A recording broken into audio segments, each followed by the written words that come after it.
महिमा को नहीं सुना, सिर्फ गोबर की महिमा पर ले जा रहा हूं आपको, केवल गोबर की महिमा पर।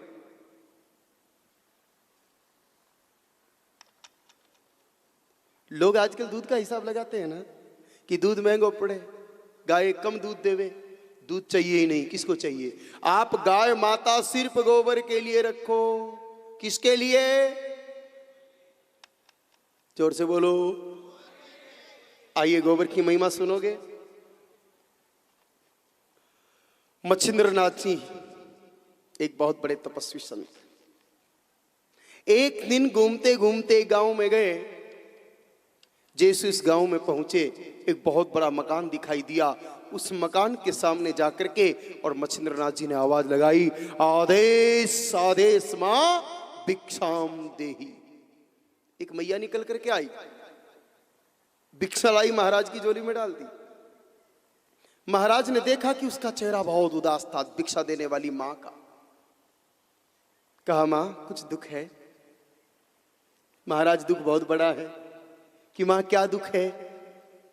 कि महाराज बहुत बड़ा घरबार संसार लेके बैठी हूं, लेकिन संतान नहीं है, इसको खाने वाला कोई नहीं है।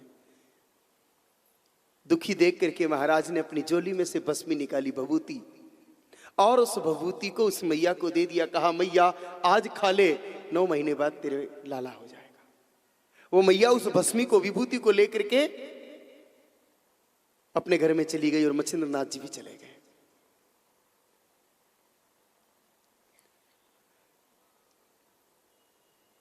तेरह बरस बाद घूमते घूमते मच्छिंद्रनाथ जी वापस जब वहां पर आए, उस बड़े से मकान को देखा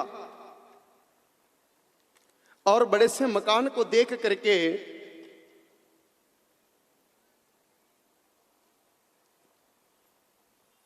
सोचा कि यहां तो मैंने भस्मी दी थी, अब तो मां के लाला 12 साल का हो गया होगा। बच्चे को देखने के लिए आवाज लगाई, आदेश मां भिक्षाम देही। वही मां निकल करके आई, लेकिन चेहरा उदास। महात्मा जी ने भिक्षा नहीं ली और पूछ लिया, मैया क्या बात हुए, दुख नहीं मिटा? कि महाराज बिल्कुल नहीं मिटा। कि लाला नहीं हुआ? कि महाराज नहीं हुआ। कि मैया आपने वो भस्मी नहीं खाई? कहा, महाराज नहीं खाई। कहा, मैया क्यों नहीं खाई? कहा, क्षमा करना महाराज, उस समय तो मैं शंका शर्म में आपको कह नहीं पाई, लेकिन जैसे ही भीतर लेके गई उस भस्मी को खाने की इच्छा हुई। मैंने सोचा कि संत का दिया हुआ दिव्य प्रसाद है, अगर इस भस्मी को मैं खा गई बच्चा हो जाएगा, और बच्चा हो गया तो मुझे मरना पड़ेगा। क्योंकि महाराज मैं तो उस समय 5 साल की विधवा थी, आज तो मुझे 18 साल हो गए विधवा हुए। मुझे संत के दिए हुए प्रसाद पर पूरा भरोसा था, लेकिन मैं मां तो बन जाती, पर दुनिया को लाख कहती कि मैंने भस्मी खाई और इसलिए मां बनी। ये संसार इस बात को मानता नहीं, और विधवा मां बन जाए फिर ये समाज स्वीकार करता नहीं, इसलिए मुझे मरना पड़ता। इसलिए महाराज मैंने वो भस्मी नहीं खाई। तो मां आपने उसका क्या किया? कहा, महाराज करती क्या, फेंकूं तो संत के दिए हुए प्रसाद का अपमान हो, खाऊं तो मरना पड़े, धर्म संकट में फंस गई। इतने में मेरी गैया ने गोबर किया। मैंने संतों के मुख से सुन रखा था कि गंदी से गंदी जगह पे भी अगर गौ का गोबर लेपन कर दो तो वो जगह पवित्र हो जाती है। तो गोबर पवित्र है तभी जगह पवित्र होती है। मैंने वो भस्मी गोबर पर डाल दी और उस गोबर को उठा के एक तरफ रख दिया कि मैया वो गोबर अब कहाँ है? कि कंडो है गो, कि ले आओ, उस कंडे को ही ले आओ। वो मैया भीतर गई और वो सूखा हुआ 13 साल पहले का कंडा उठा के लाई और ला करके मच्छिंद्रनाथ जी के सामने रख दिया। मच्छिंद्रनाथ जी ने क्षण भर के लिए नेत्र बंद करके खोले और जोर से आवाज लगाई, आदेश आदेश, उठ गोरख, बाहर निकल। और उसमें से 12 साल के गुरु गोरखनाथ जी प्रकट होकर के पधार गए। गौ माता के गोबर ने आपके भीतर उनको रखा। 12 साल तक गोबर के भीतर उनकी चेतना रही, गोबर ने उनको अपने भीतर रखा, इसलिए उनका नाम रख दिया गोरखनाथ। और उन्हीं गोरखनाथ जी ने नाथ संप्रदाय की चेतना को दुनिया के चारों कोनों में पहुंचा दिया। सोचो भाई, जिस गोबर की पवित्रता इतनी हो कि उसमें गुरु गोरखनाथ जी की चेतना समाहित होकर के बैठ जाए, वो गोबर कोई साधारण हो सकता है क्या? आइए एक दूसरी घटना सुनाता हूं, बड़ी अच्छी सी घटना सुनाता हूं। अंग्रेजों के जमाने की बात है। भारत में जब ब्रिटिश शासन था, अंग्रेजों की हुकूमत थी, उस समय की घटना है। एक किसान था, सुबह सुबह उठता, स्नान करके सूर्य देवता को जल अर्पित करता, फिर अपने घर में तुलसी माता जी थी, उन तुलसी माता जी को जल चढ़ाता। और परंपरा भी है कि हिंदू के घर में गाय माता और तुलसी होनी बहुत जरूरी है। और मुझे तो बड़ा अच्छा लगा, जयपुर की बड़ी सुंदर परंपरा है। यहाँ जब किसी कार्यक्रम में कोई मेहमान जाते हैं तो गुलदस्ते की जगह तुलसी का गमला भेंट किया जाता है। हम गए थे यहाँ पर विद्या निकेतन में, एक बड़ा सुंदर सा कार्यक्रम था, अमृता देवी की स्मृति में वृक्षारोपण का कार्यक्रम राष्ट्रीय स्वयंसेवक संघ के और कुछ अन्य संगठनों के माध्यम से किया जा रहा था। हम गए तो ये तुलसी जी का गमला भेंट किया। तुलसी जी की बड़ी महिमा है भाई। तुलसी जी ऑक्सीजन भी बहुत देती है, तो परंपरा है घर में तुलसी जी होती है।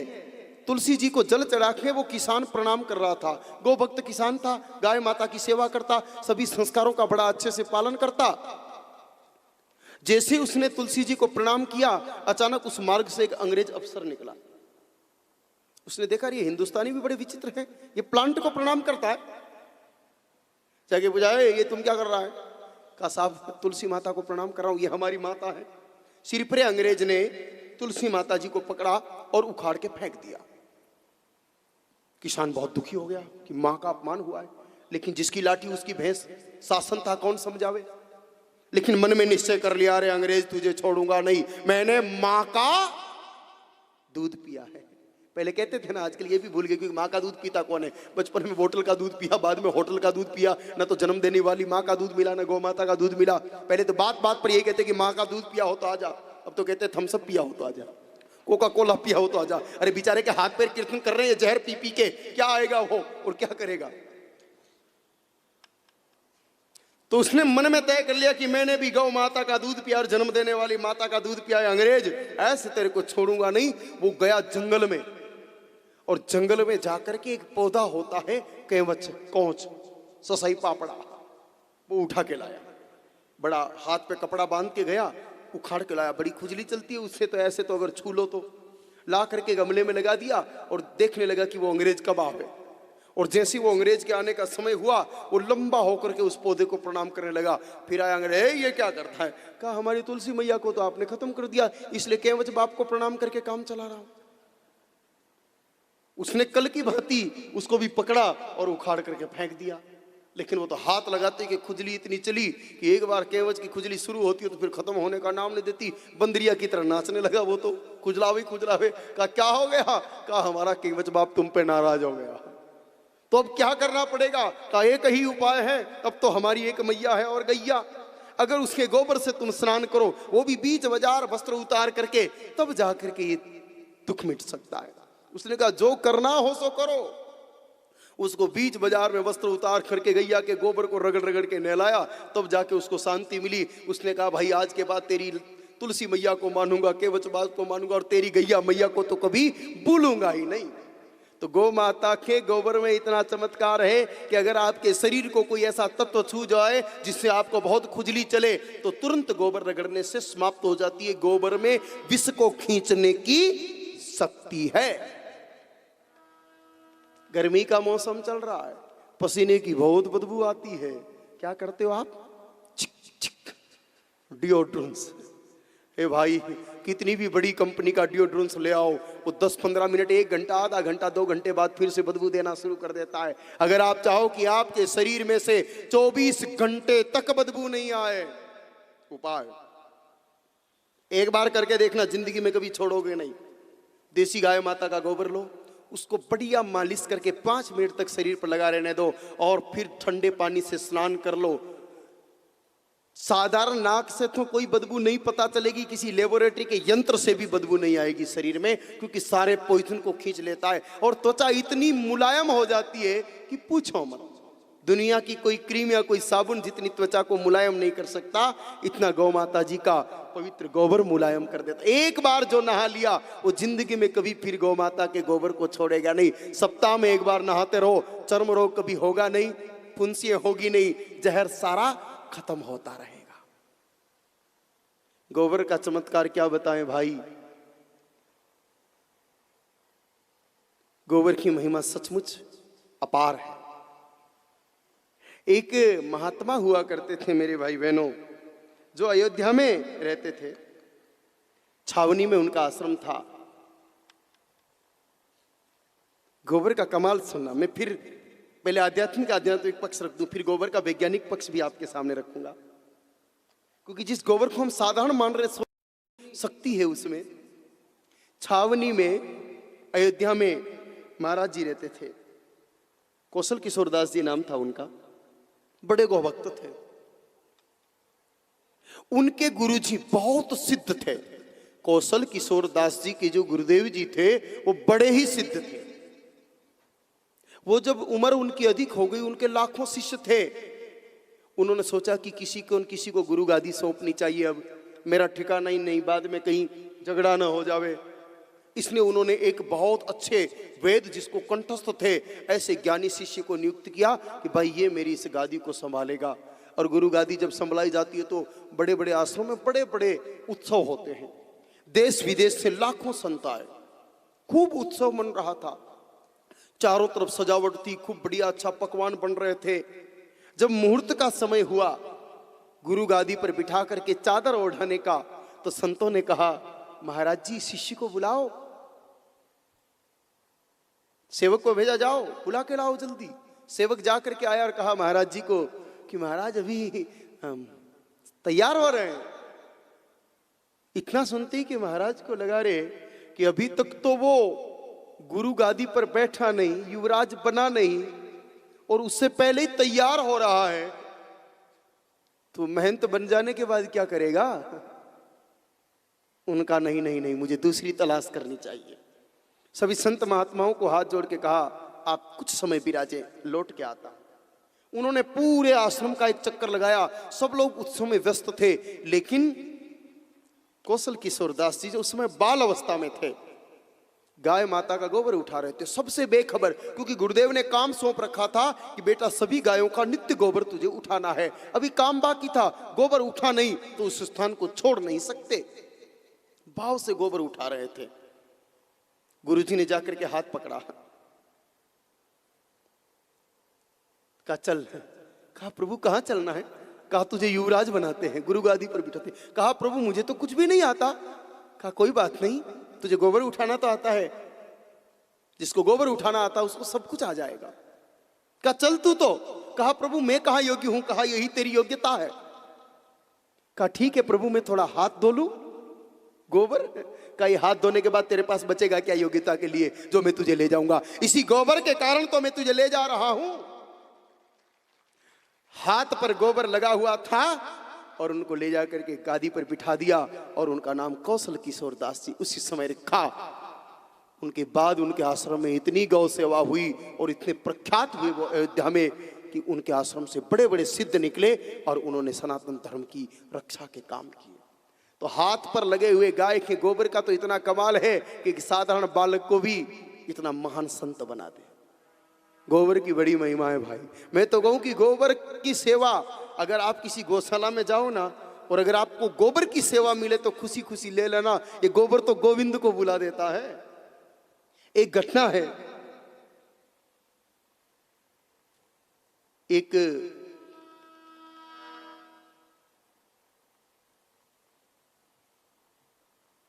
गांव में एक कथा चल रही थी।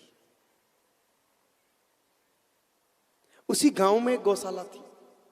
उस गौशाला में एक वृद्ध दादी थी, वो गोबर उठाने का काम करती थी।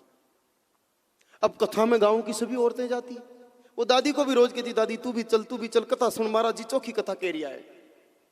हालांकि आजकल की माताएं तो ये प्रचार नहीं करती, आपा हुनला पड़ोसी नहीं होने ठीक रहे। हाँ, ज्यादा प्रचार प्रसार नहीं करते हैं ना आप लोग, लेकिन उस समय बड़ा रिवाज था। अरे चौकी कथा चल रही, चल चल चल चल, सबको ले जाती। वो दादी के भी पीछे पड़ गई मोहल्ले भर की औरतें कि चलो चलो चलो। दादी ने कहा भाई मैंने तो गोबर उठाना पड़े, मुंह नहीं आ सकूं। औरतों ने इतनी जिद की कि माई तू तो 2 मिनट ही चाल, पर एक बार तो चालना पड़े। गोबर के हाथ भरे हुए चली पड़ी। कहा चलो। जाकर के महाराज की कथा बीच में रोक दी। देखो महाराज मैंने ज्यादा टाइम को नहीं, मैंने तुम्हारी गायों को गोबर उठाना पड़े था तो मैंने ही तो बता दो कि मैंने क्या करना है। मेरे को ये बता दो कि मैं क्या करूं। कहा माई तू गौशाला में गोबर उठावे कि हाँ महाराज, कि बस तू तो ये गोबर उठावे, यदि उठा के माथा पे रखे टोकरी और जटे खड्डा में डालवा जावे, डालते समय कह देना कि ले भगवान यो थारे, बस इतो कर दे तू तो और कहीं मत कर। वो मैया ने महाराज की बात मान ली, गोबर उठाया, भरा टोकरा और ले जाके डाला खड्डे में कि ले भगवान यो थारे। फिर टोकरा भरा, फिर ले जाके डाला, लो भगवान यो थारे। ऐसे टोकरा भर भर के गोबर डाले। नारद जी पहुंच गए वैकुंठ, नारायण नारायण नारायण करते हुए। देखा तो भगवान इतने इतने गोबर में बैठे हुए। नारद जी ने पूछा, प्रभु कोई चर्म रोग हो गया?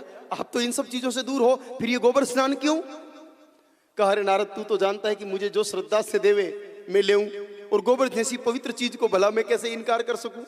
एक मैया है बूढ़ी दादी, वो आवे और टोकरो भर भर के डाले कि ले ठाकुर थारे, तो मेरे को तो स्वीकार करना पड़ रहा है। इतने में एक टोकरा और आ गया, नारद जी के देखते देखते मामला यहां तक पहुंच गया। नारद जी ने कहा, प्रभु चेतो नहीं तो अब अंदर जाएगा। थोड़ी देर हुई, एक टोकरा फिर भर के लाई और लाखिर के जोर से कि लो भगवान यो थारे। वहीं उस गोबर के खड्डे पर भगवान चार भुजानाथ प्रकट हो गए कि ला माइयो मारे। हे भाई, गोबर का तो इतना कमाल है। गोबर से ही तो गणेश जी प्रकट हुए हैं। जिनको नहीं ज्ञात हो वो सुन लो कि भगवान गणाधिनायक गणेश जी, जिनको सारी दुनिया प्रथम पूजती है, उनका प्रकटीकरण कैसे हुआ? माता पार्वती जी के मेल से हुआ ना। बोलो, माता पार्वती जी उपटन लगा के स्नान कर रही थी, फिर उनको याद आया कि भोले बाबा संहार के लिए चल पड़े हैं, कोई है नहीं। किसी अगर जीव ने देख लिया, इंसान तो क्या देखे, किसी जीव ने भी देख लिया तो मेरा पतिव्रत धर्म खंडित हो जाएगा। सोचो पतिव्रत धर्म की कितनी ऊंचाइयां बताइए माता पार्वती ने, कि पर पुरुष तो मुझे स्नान करते देखे देखे, कोई कीड़ा मकोड़ा भी देख ले ये भी उत्तम नहीं। ऐसा जान करके कोई रक्षा करने के लिए चाहिए, किसको रक्षक बनाऊं? तो स्नान कर रही थी उपटन लगा के। कैलाश पर कोई वो बॉडी लोशन नहीं है, बॉडी पैक नहीं है। गाय माता के गोबर से अच्छा उपटन कोई होता नहीं। गौ माता के गोबर को मल मल करके नहा रही थी, उससे जो मेल पैदा हुआ उसी से गणेश जी बनाए और उन्हीं गणेश जी को स्थापित किया, उनमें प्राण फूंक करके और स्थापित किया। यही गणेश जी है। तो गोबर से